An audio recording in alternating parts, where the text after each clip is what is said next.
What's up, YouTube? Getting ready to go live on Facebook and Instagram.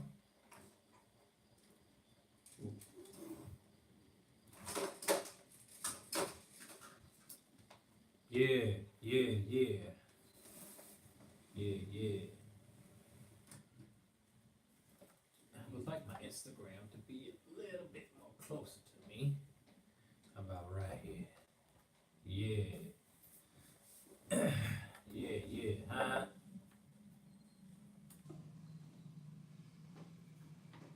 Oh, snap. Might as well get going, man. You know what I mean?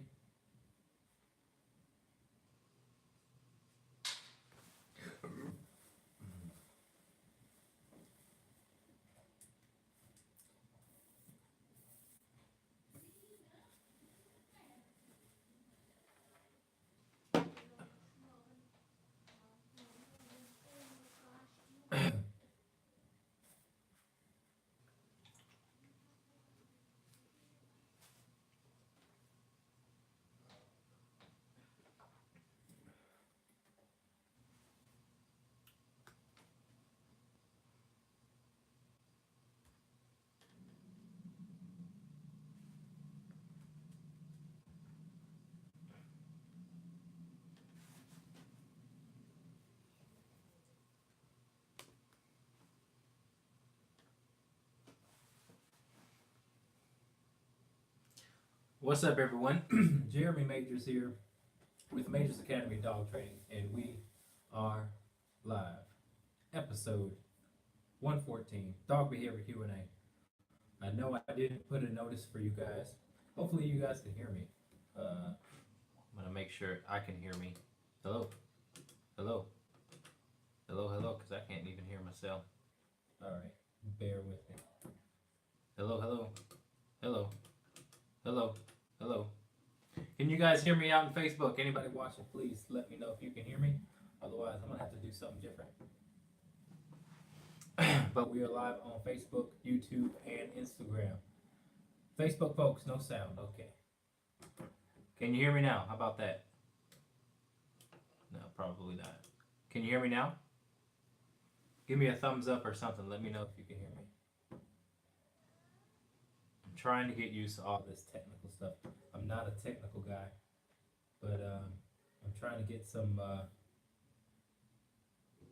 Can you hear me now? I can't even hear myself.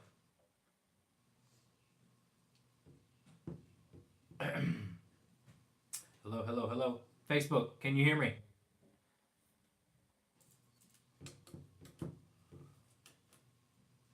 Facebook, can you hear me?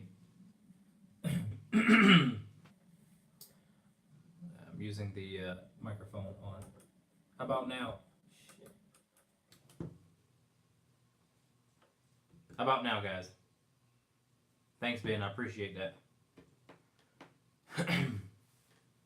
Facebook, can you hear me? Oh, you know what? The microphone's not hooked up. Rookie mistake. Okay. Look at this. Jeez. Okay. Hello, hello. Hello. Hello, hello. All right. I think I can. Whoa, I can turn it down a little bit. Hello, hello, hello. Can you hear me now?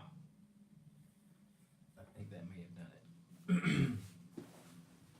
Let me know if you can hear me on Facebook, and then we'll get started.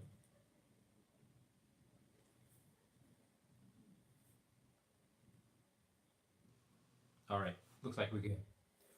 Okay, let me reintroduce myself, and I'm sorry that you guys couldn't hear me at first. Okay, so right now we are, let's see, we're about, I don't know, 2 minutes in. So if you're seeing this now, please just, if you're seeing this later, skip to 3 minutes, and I'll put this in the post, but 3 minutes you can hear sound. It happened to me last time. Rookie mistake. All right. Let's get to it. This is Dog Behavior Q&A, episode 114. My My name is Jeremy Majors. For those of you who are just tuning in for the first time, I'm a dog trainer out of Green Bay, Wisconsin, and we do these Q&As because we know that it will help people. We've gotten good feedback. People all over the world, actually. It's pretty cool. So you guys just ask questions, and I'll do the best I can to answer them. And ask as many questions as you want. Don't be shy. All right, let's get started.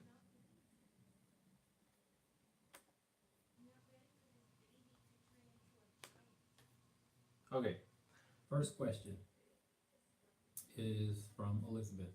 How do you correct an extremely yard aggressive dog? So she has a yard aggressive dog. So when people talk about a yard aggressive dog, they talk about a dog who probably runs up and down the fence, barks at people, barks at dogs, barks at squirrels, goes after bunnies, goes after other dogs on the other side of the fence. Yard aggressive dog. Well, the way that we would address that would be the same way we would address aggression in the house, or anywhere for that matter. If your dog is being aggressive in any environment, then you have to spend time with the dog in that environment, giving the dog a job to do. What that means is you should go outside and you should tell your dog no whenever it decides to get aggressive. And then you could tell your dog to come. The problem is though that most people or the relationship between the dog and the person is not one of which the dog actually listens to their word. And so that's where the training comes in. The training is there to convince dogs that they have to listen to when you say no. Okay, so it's not about just saying no, but it's about getting your dog to respond to your commands. Because you're teaching this dog how to behave in your backyard. The dog has not been taught how to properly behave, and so it's up to you to spend time with them in that environment, showing them that it's not necessary to act that way. All right. Next question. Okay, what do you do when your dogs start fighting?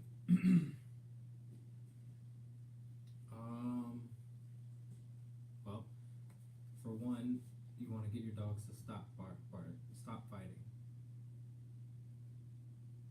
They should stop fighting, but you got to start thinking about why they fight or why they are fighting, so that you can get control of them. So first of all, my philosophy with fighting dogs is dogs shouldn't be fighting, and you should be able to stop their fighting with your leadership.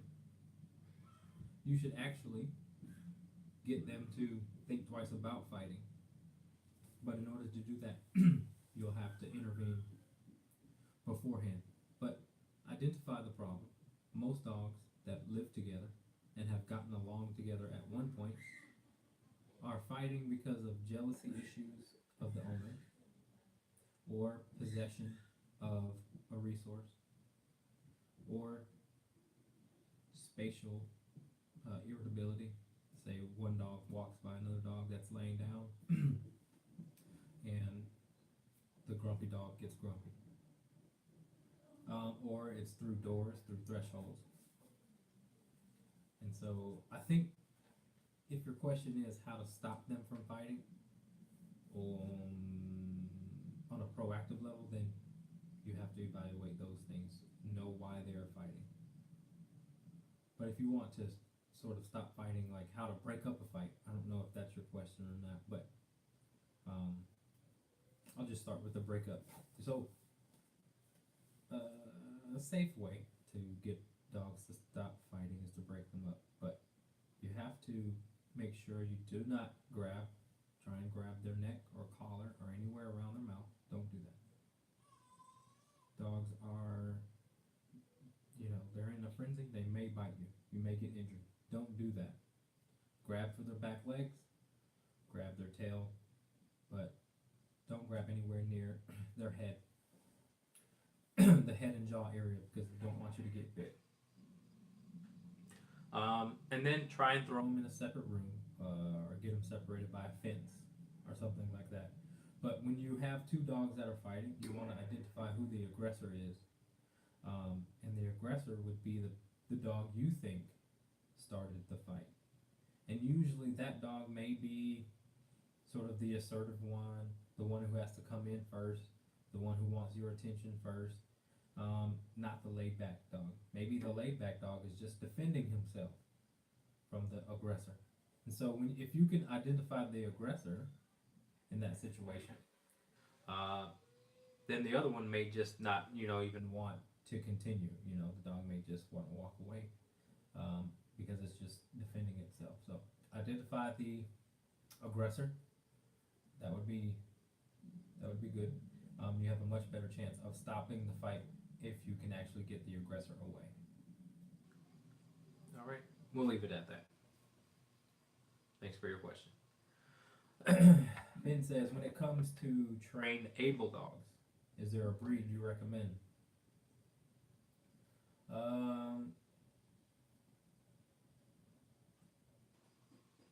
It depends on what you want. That's sort of a difficult question to answer. It depends on what kind of lifestyle you live and what kind of temperament you have. Because I find that all those things, if are aware of, you can better pick a dog that's going to really enhance the experience. But as far as training a dog, say I'm training a dog to do something, to have a task, like herding, police dog work, detection work, things of that nature, then you want to get a dog who has high prey drive. High prey driven dogs are the most trainable dogs.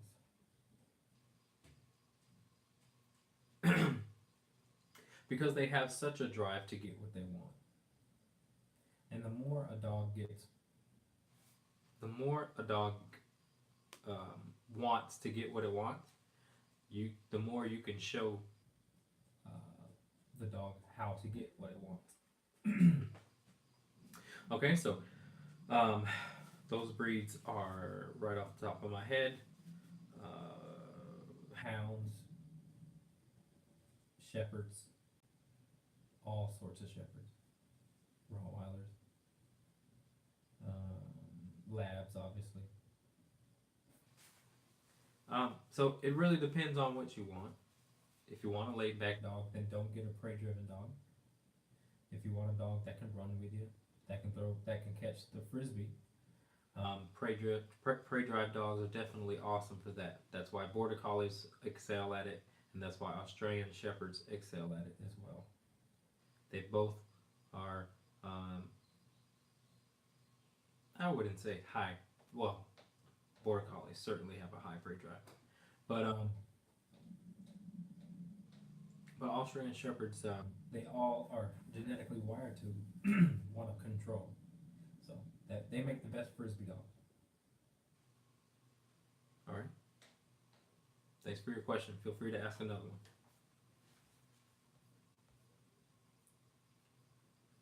one. Okay. Next question.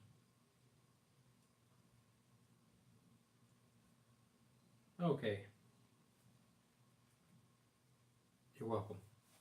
How do you teach a dog to sit without gently helping them to sit? Is that correct to do? Have read that you shouldn't help them to sit. When you are teaching the dog to sit, you don't have to help them. Well, you are helping them. You have to help to teach. If you mean by pushing them down with your hand, I don't see anything wrong with it.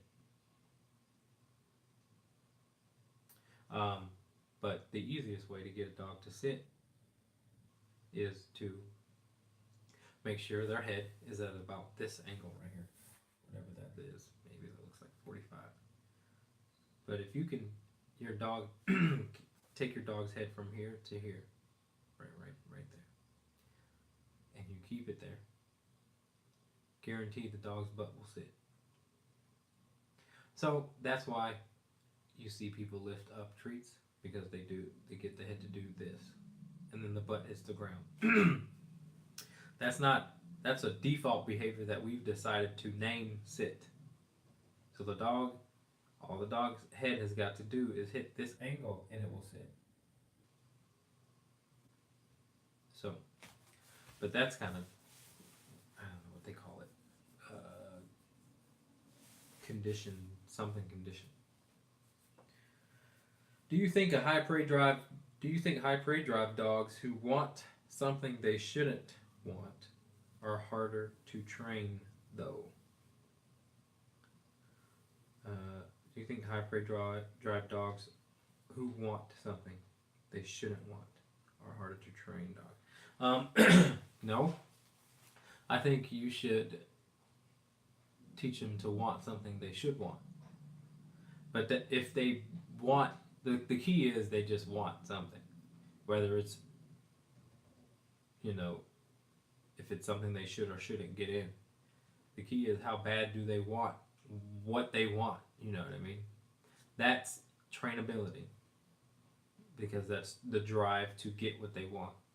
Some dogs will sniff out for 10 miles just to get what they want.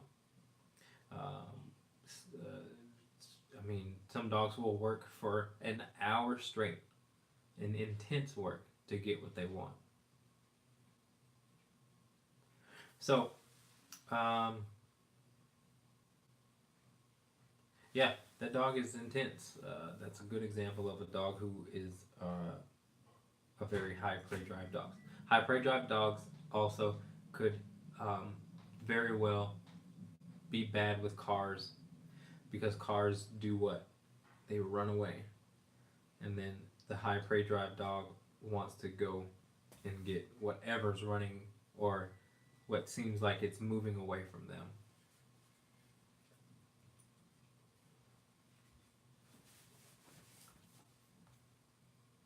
All right, next question.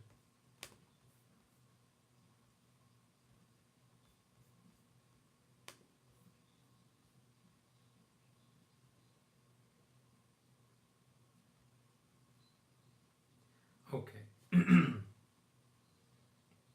My 5-year-old Dane grabbed my 18-month-old Dane 5 hours after surgery by the neck. This happened outside. 18-month-old ended up needing sutures to her ear only. I have kept them separated since 2 weeks. 5-year-old going for vet exam. If everything is good, how do I introduce again, or should we keep them separate for life? Nope, you shouldn't keep them separate for life. My theory is with dogs, they get along with each other. They can coexist. They may not really love each other, but they're going to get along, which means no fighting. Okay, because some dogs aren't just going to like each other. Some dogs are, but that again doesn't mean that they can't be civil with each other. Basic respect. So you have to really figure out why the dogs are fighting. That's the most important thing, because then you can fix it. Okay, and again, if it is jealousy, then you want to have the policy that you can only pet one dog at a time, and the other dog should gladly walk away from that situation. You know what I mean? So pet one dog at a time. Just be able to have control of that. When you walk into the house and they both greet you, that's a problem. That's something you want to fix. That's something that you want to address, because that can cause the jealousy issue. And I would say if your dogs are on the furniture, that can also cause some tension.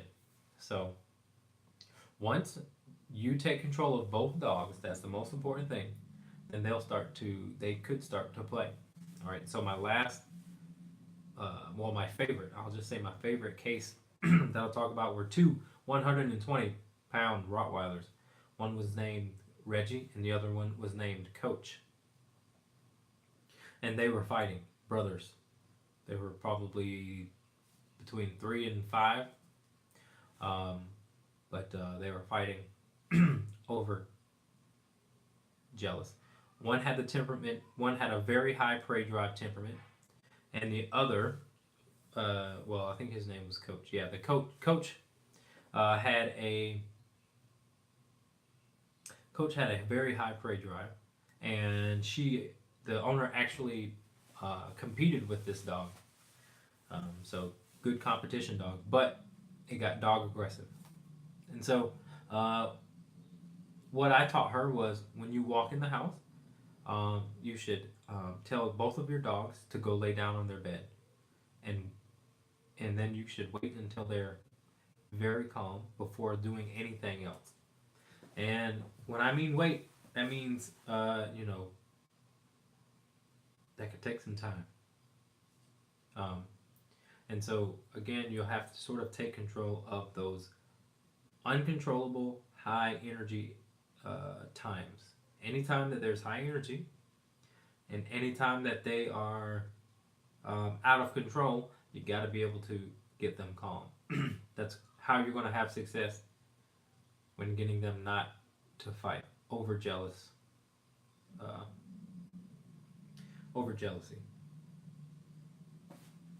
All right, and then so I have a couple of good videos on YouTube on how to introduce dogs that are aggressive or have been aggressive back to each other.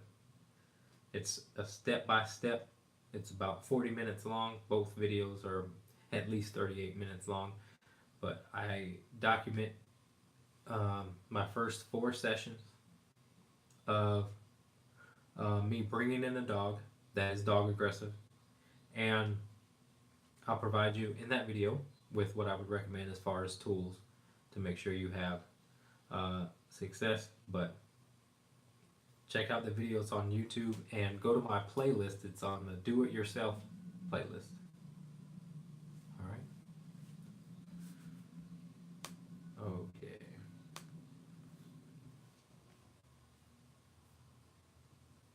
Sound works. Okay. Good to go.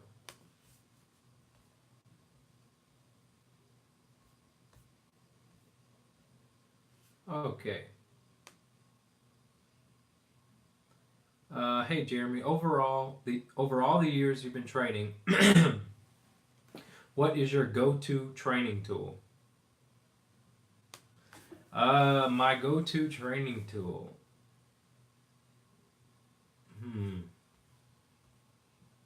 Well, I would say I don't. I don't really have a tool that I like. I don't. I really concentrate on. Helping people keep tools as sort of a side thing, not the main thing that they need to focus on. When people focus on tools too much, then dogs become aware of the tools and only act good when the tools are on. And so I really want to address the issues that are going to be better for the dog long term, and not short term. So if you run into people who say, the dog needs an e-collar as a first response to challenges that you're having, then that person may just be too reliable on a tool. Tools are just, again, there to help deal with how to convince your dog to take your word for it. That's what the tool is for. And that all tools should be temporary. Um, because through your consistency in addition to the tools, they should be able to go away one day. So I will say though that I do think every dog can benefit from uh, being e-collar trained. Actually, I would have to say my favorite tool to use when training dogs is the crate. That's my favorite tool, only because you can address a lot of issues and be safe doing it. You can address resource aggression, food aggression.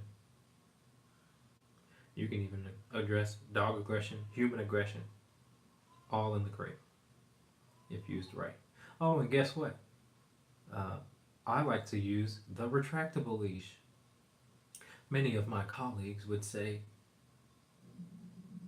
I'm an idiot for that.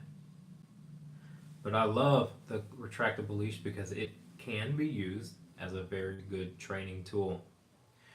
The problem is, the majority of people don't know that a leash is a training tool. That you should, in fact, be able to walk your dog without a leash one day. If you use the leash right, the leash can go. But it's got to be used right because it is a training tool. It's not just a thing that you use to keep your dog from running from you. All right. What do you do with a lazy dog that doesn't want to do the commands or learn them? Doesn't want toys or treats. It's a newfie. Well, I mean, with newfies, they're obviously going to be more challenging because they weigh so much. But you can sort of get the dog to move with you better with a leash. You know what I mean? Use a leash and get a prong collar if you have to. But I've definitely dealt with dogs who are just the complete opposite of that high prey drop we were talking about earlier. So use the leash. It will help you, at least be able to move the dog when you want the dog to be moved. Stuff like that.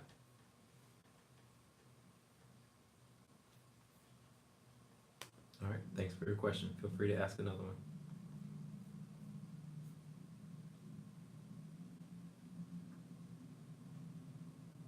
My Pyrenees would not sit with a treat over her nose. LOL.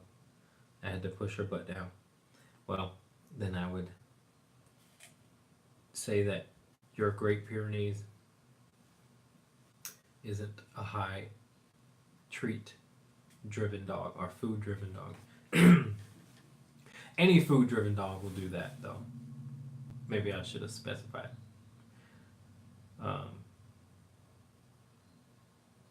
But it's not about, again, it's when you're teaching a dog to sit, it's the angle of the head. What's the head doing? If the head is looking at this way, then the dog will sit. You can get it with a treat if the dog is treat motivated. You probably won't if it's not. And then you can, do other things. All right. Those of you who just joined in on YouTube, this is a dog behavior Q&A that we do every Wednesday. Please feel free to ask as many questions as you like, and don't be shy. Let's get this conversation started. So I'll go ahead and tell you one of the things are, I would say the biggest challenge for most dogs, or let's just say a common problem amongst most dogs that I train. The large majority of them are territorial, and their aggression is stemmed from territorial issues. And so and that's probably the hardest one to get over too. You know, it's probably the hardest hump for some dogs to get over. Uh, Certainly, it speaks to your need to gain control of your dog. It speaks to trying to the importance of trying to or having that certain level of dialogue with your dog. I think the I think every dog should have the ability to come when called under big time distractions. And if you don't have that, then you should work on it. Because someone that was close to me had a dog. They were walking.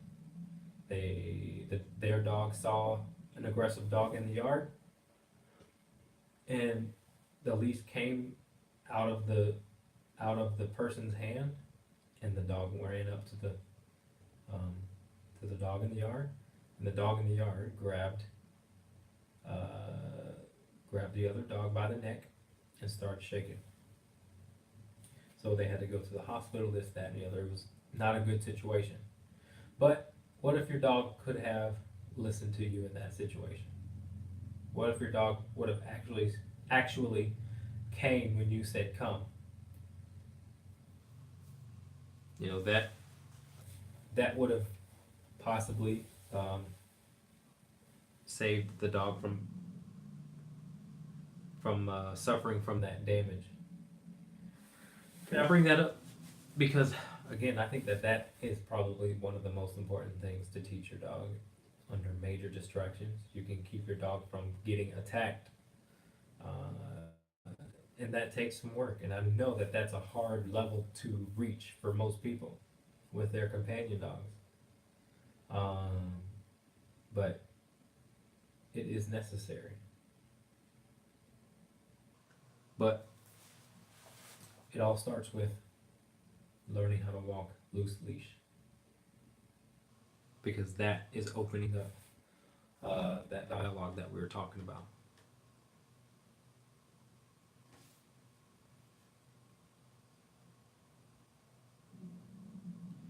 How do you correct an extremely... Oh, I already answered that one. Sorry. Okay.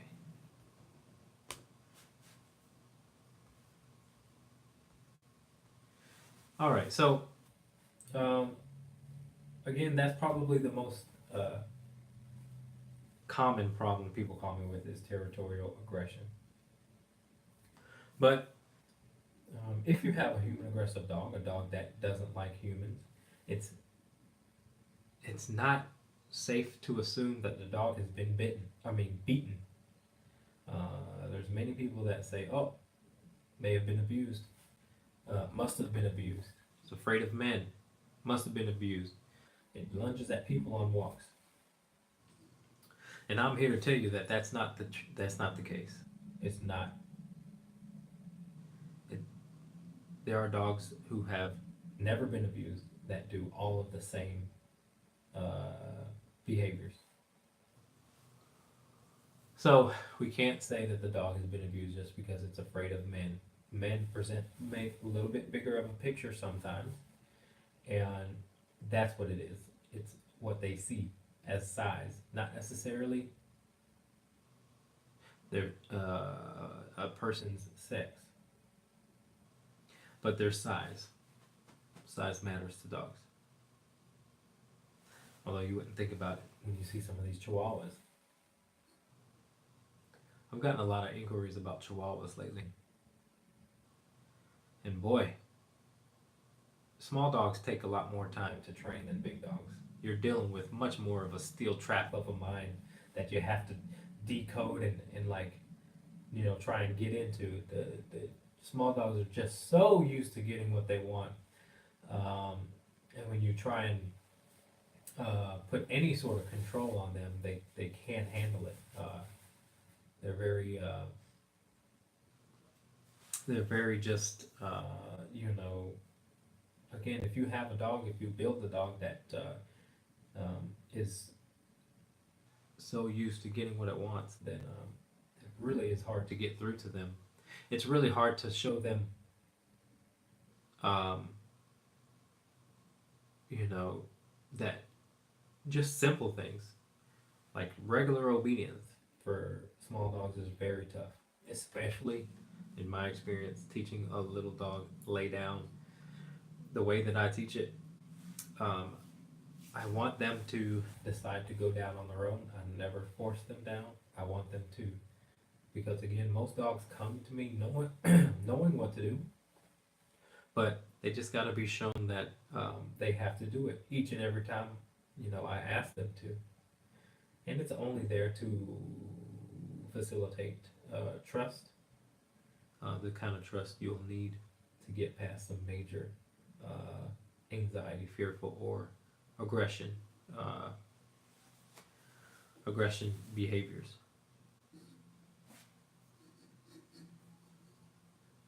So, yeah, that's all I got. Let me make sure I got all the questions though. If you guys have any last questions that you want to pass by me, do so now because I'm all out of questions this week. I didn't post, and I apologize that we weren't having a Q&A today. I got really busy today, and so I didn't really get to have time to post that I was going live. But we'll be here next Wednesday, and we will, try and let you guys know we're having it beforehand. We are having our pack walk, so all you dogs, all you ex-client of mine who are watching, please be out there Saturday, and let's have a good walk. I think it's supposed to be good weather. I don't know. I hope so.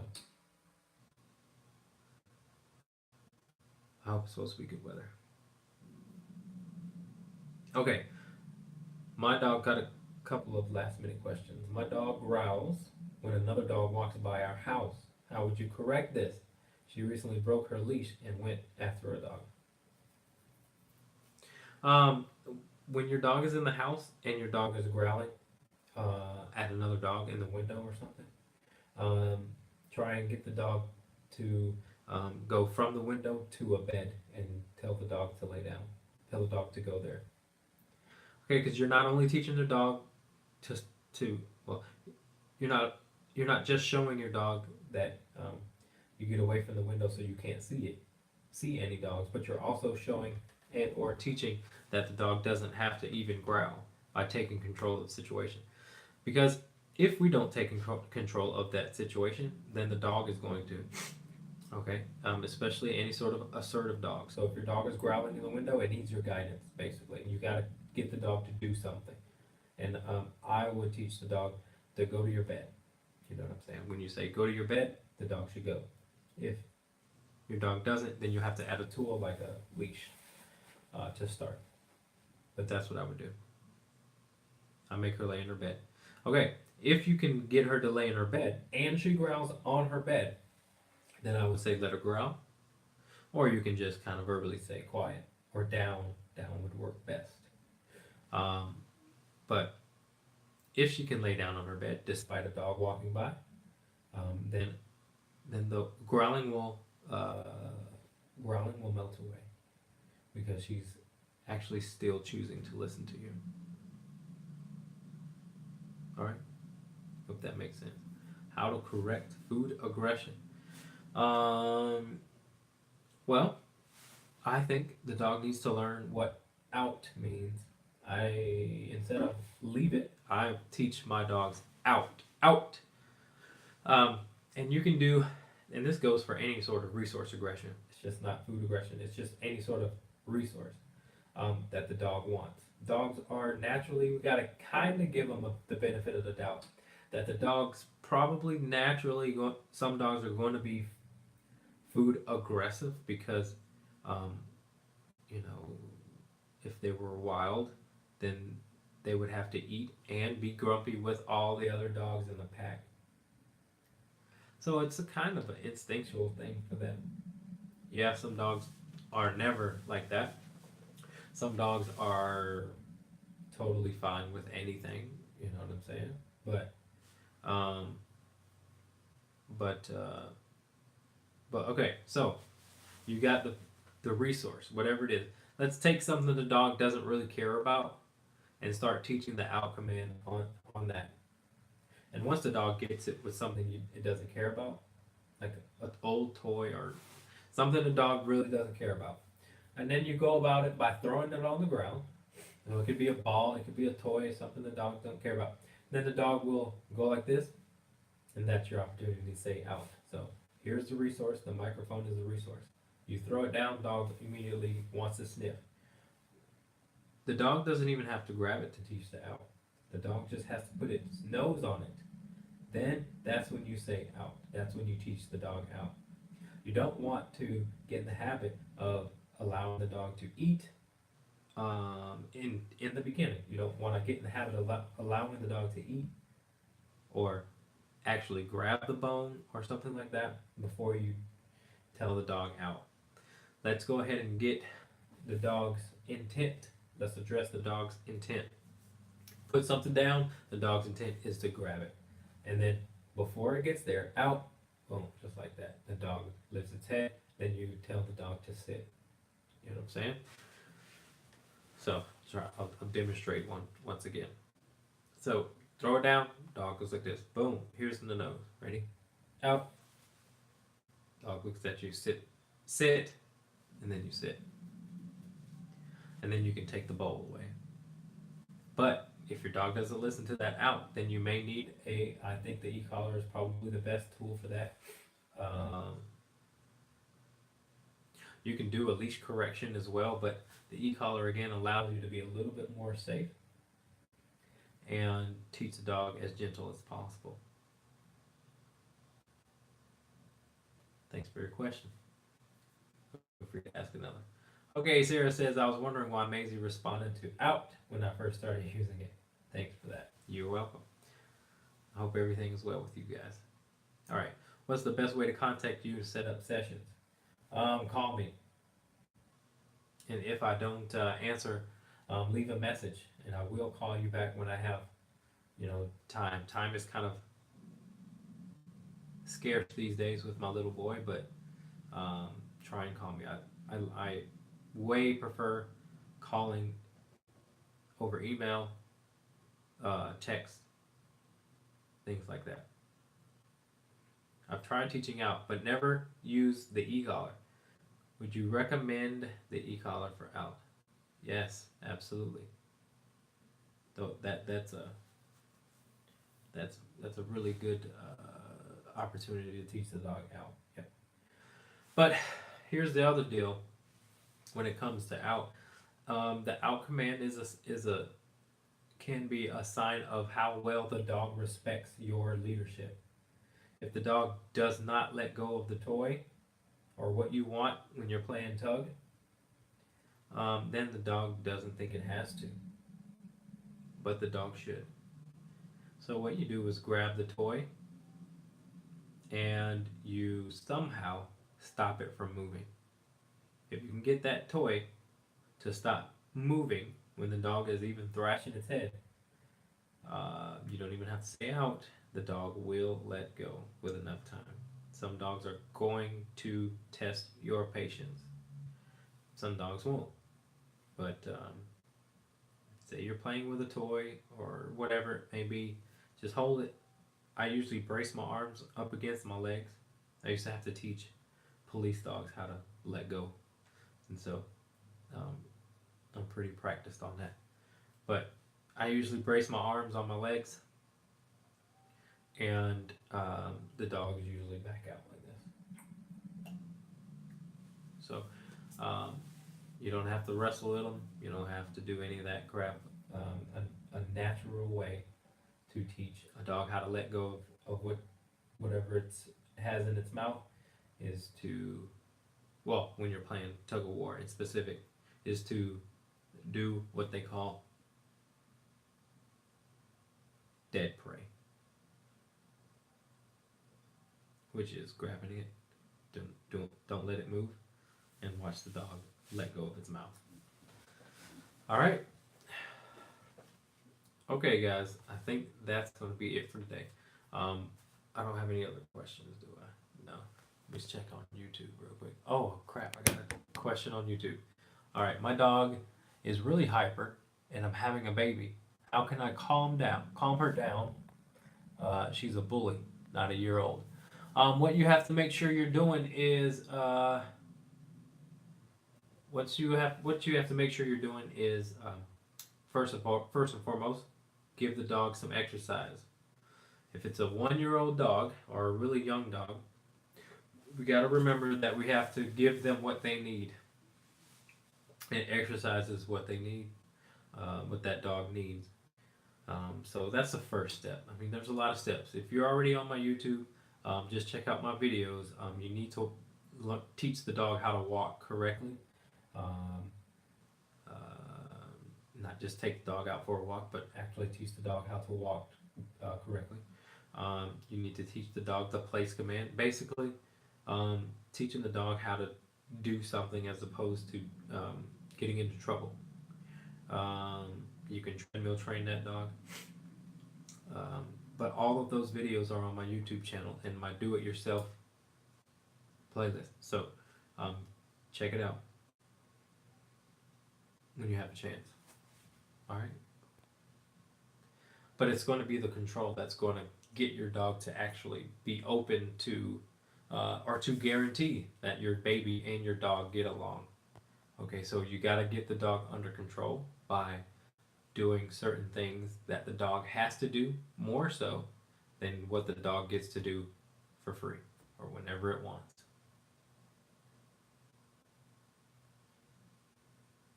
Okay, so yeah. All right, you guys. We'll see you guys next week, same time, same place, and hopefully I'll get my equipment crap right, and you guys can hear me right from the get-go. But I appreciate you guys watching. We'll see you next week.